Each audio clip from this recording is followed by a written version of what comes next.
Welcome to True North Perspective. My name is Sean. Your favorite Canuck is back with unfiltered news. For those that watched my previous teaser, I had mentioned that I was taking a bit of a break, that I was on a break rather, and that I needed some time to recalibrate and refresh. And here I am, completely refreshed, taking a break, and I'm here to bring you unfiltered news. Fact check news. As you know, at TNP, we pride on ensuring that whatever information we bring to you has been 100% fact checked, and we will also provide the sources to you. So without further ado, let's get into today's show. We're going to be discussing the current ongoing situation in Iran. We'll take a glimpse at what is occurring in Gaza. And last but not least, we'll also take a look at the Epstein files. And it seems like the entire world is now slowly starting to get involved in the Epstein file, from the United Nations to Iran. And we'll also cover that. But let's get right into the show. There's a lot to discuss. So to begin with, let's talk about Iran. As you know, they are, there's news going on out there that the war between Iran and U.S. is imminent. Now, I also want to, kind of set the stage for you. Just recently, Benjamin Netanyahu had actually visited the White House and had a meeting with Donald J. Trump. And as you can see, that now, the war is imminent. And just recently, I should say, as of today, the Kobayashi letter had actually has posted that there is evidence that that a war is imminent. So let's just quickly go over that. Breaking Axios reports that there is evidence that the U.S. war with Iran is imminent, and Israel is preparing for a scenario of war within days, which is expected to include weeks-long full-fledged war, unlike the Venezuela operation, sources say. Joint U.S.-Israel campaign that is much broader in scope than the 12-day war in June.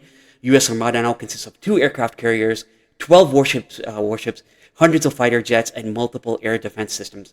More than 150 military cargo flights have moved weapon systems and ammunition to the Middle East. Another 50 fighter jets in 24 hours, including F-35s, F-22s, and F-16s. Oil prices are surging above $64 a barrel on the news. Now, I should tell you that initially it was only 1 aircraft carrier that was on its way to the Middle East, but now it is 2.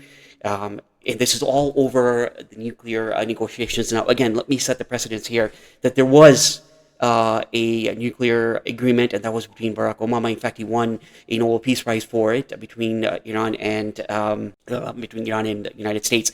Now, also, let me put this into perspective for you that Benjamin Netanyahu has been making the same claims, and you can actually fact check that yourselves as well too. He's been saying the same thing since the 90s, that Iran is 2 weeks away, quote unquote, 2 weeks away from actually making nuclear or having access to nuclear weapons, and that is not true. Former President Barack Obama had actually reached a deal where they would go ahead and work with the nuclear.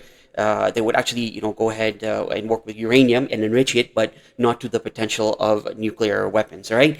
And so that was ongoing. It was Donald J. Trump himself who stepped into the office in 2017 or rather 2016 and actually ripped that agreement. And so now this is the situation with it. They're asking, so the U.S. is asking that, negotiations take place. And what they're asking for is just complete abandonment of the nuclear program and of any uranium-based energy or anything like that.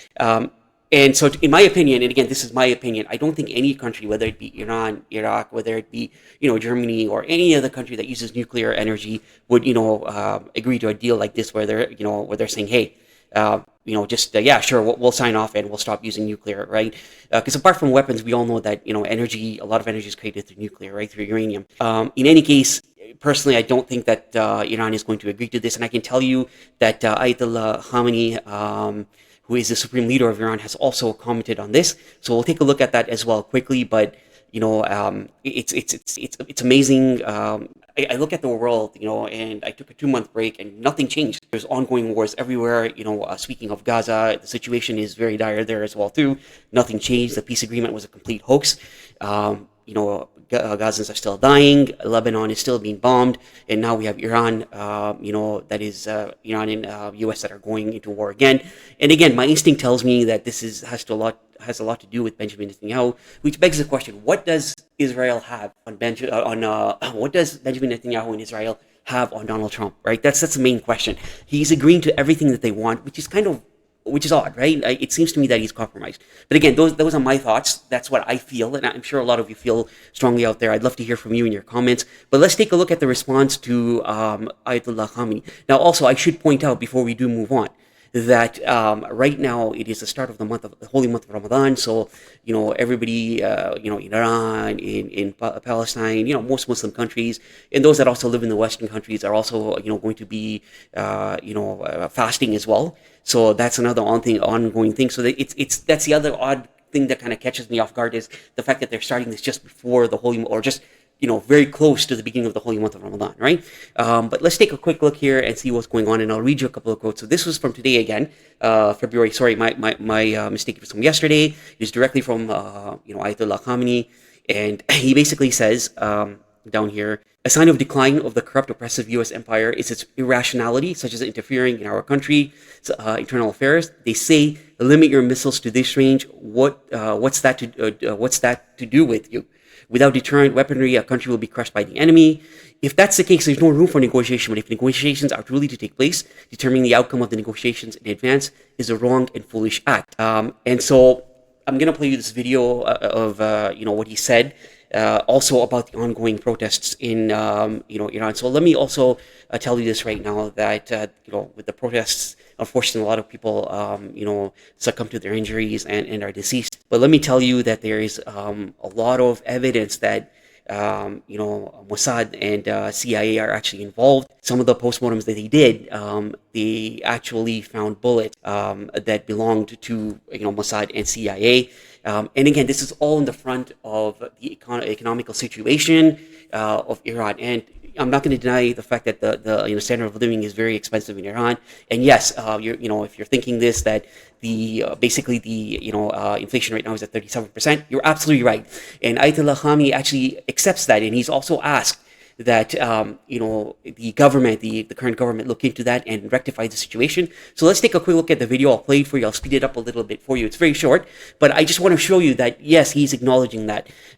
But they used that inflation scenario to kind of to light a fire, right? To gaslight. And that's what really it is. There's a lot of supporters of Ayatollah Khamenei in Iran. If you go to Tehran, my parents go frequently. A lot of my relatives go there, and you will see for yourself that it is not as bad as what they're showing you on media. But without further ado, let's take a look at the video. I'm going to play it for you right now, and I'll speed it up. Now, I should warn you that it is in Farsi, but there's English subtitles in there. So let's take a quick look here for you, okay? Here we go. مسئولین عزیز دولتی، مسئولین محترم بگم هر مقداری که تلاش میکنن کار میکنن اونو دو برابر باید بکنن، اونو باید مضاعف کنن. ما امکانات زیادی داریم. وجود این تورم در کشور غیر منطقی است. سقوط ارزش پول ملی به این اندازه غیر منطقی است. باید اینا اصلاح بشه و به امید خدا اصلاح خواهد شد. کارهایی رو شروع کردن مسئولین محترم، باید با جدیت، با دقت، با ملاحظه همه جوانب این کارها رو ادامه بدن. مشکلات داخلی رو برطرف کنن، محیط کسب و کار رو آرام کنن. اگر تهدیدی وجود داره، دستگاه‌های خنثی کننده تهدید هم به فضل الهی وجود داره.